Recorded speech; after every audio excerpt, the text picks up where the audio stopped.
Welcome to SR media. వ్యక్తిగత కక్షలతో జరిగిన హత్యను అడ్డం పెట్టుకొని శవ రాజకీయం చేయడానికి తెగ తాపత్రయపడుతున్నారు మాజీ సీఎం జగన్. ఎన్నికలయ్యాక నెలన్నరకు జనంలోకి వచ్చిన ఆయన వినుకొండ వెళ్లి హడావుడి చేసి ఇప్పుడు ఢిల్లీలో ధర్నా అంటున్నారు.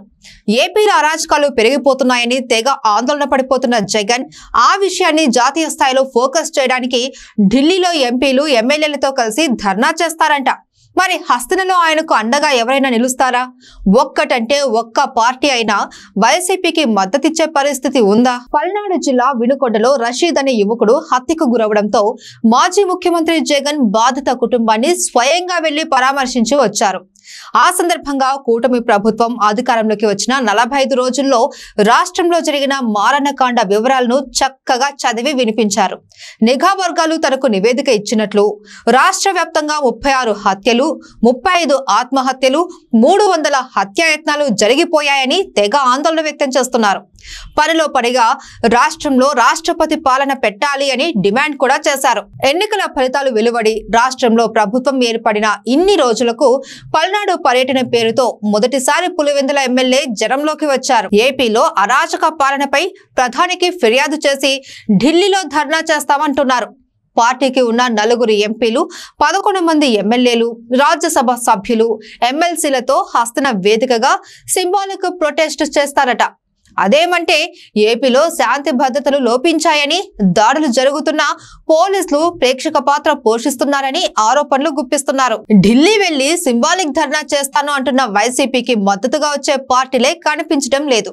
వైసీపీ నేతలు వెళ్లి అడిగినా తోడుగా వచ్చే పార్టీలు కానీ, ఒకవేళ ఏవైనా 1-2 పార్టీలు మద్దతు ఇస్తామన్నా తీసుకునే పరిస్థితి వైసీపీకి కానీ లేదంటున్నారు.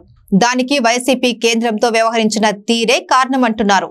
కేంద్రంలో బీజేపీ ప్రభుత్వం ఏర్పడినప్పటి నుండి ఆ పార్టీకి వైసీపీ అప్రకటిత మిత్రపక్షంగా కొనసాగింది. అక్రమాస్తుల కేసుల భయంతో ఎన్డీఏ సర్కార్కు దాసోహం అన్నట్లు వ్యవహరించింది. 3 సార్లు జరిగిన ఎన్నికల్లో బీజేపీతో నేరుగా ఒక్కసారి కూడా పొత్తులు పెట్టుకోలేదు. 2019లో వైసీపీ నేరుగా బీజేపీకి పొత్తుల ఆఫర్ ఇచ్చినప్పటికీ వర్కౌట్ కాలేదు అన్న ప్రచారం ఉంది. అయితే బీజేపీని ఎప్పుడూ వైసీపీ దూరం చేసుకోలేదు. తమకున్న ఎంపీల బలంతో ఎప్పుడు బీజేపీకి అవసరమైతే అప్పుడు మద్దతిస్తూ వచ్చారు. మొన్నటి ఎన్నికల్లో టీడీపీ, జనసేన, బీజేపీ కూటమి వైసీపీని చిత్తుగా ఓడించింది.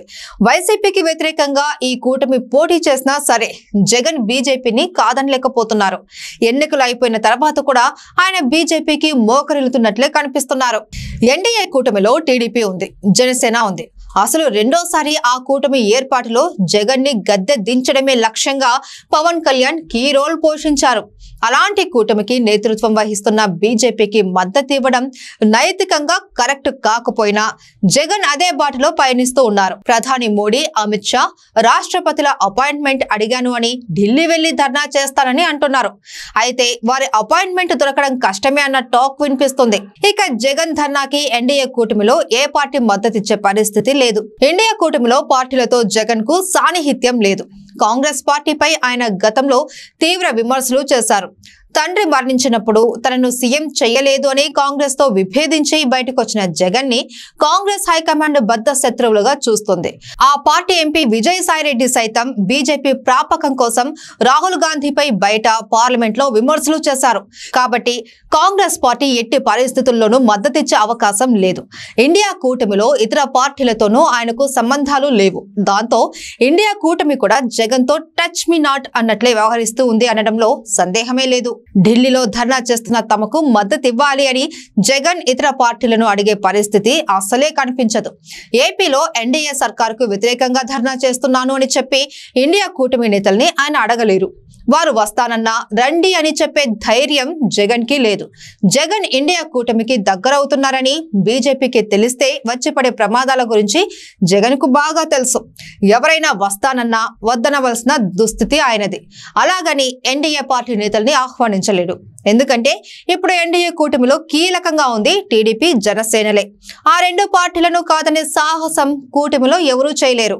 ఎన్డీఏ, ఇండియా కూటముల్లో లేని తటస్థ పార్టీలతో జగన్ కు పరిచయం లేదు. వారికి కూడా వైసీపీతో అవసరం లేదు. ఇక ఇస్తే గిస్తే ఒక బీఆర్ఎస్ మాత్రమే వైసీపీకి మద్దతు తెలిపే పరిస్థితి కనిపిస్తుంది. అయితే ఇప్పుడున్న పరిస్థితుల్లో గులాబీ పార్టీ కూడా ఆ డెసిషన్ తీసుకోలేదు అంటున్నారు. ఒకవేళ బీఆర్ఎస్ సంఘీభావం తెలిపినా వైసీపీ ప్రయోజనం కంటే రాజకీయంగా నష్టమే ఎక్కువ ఉంటుందంటున్నారు.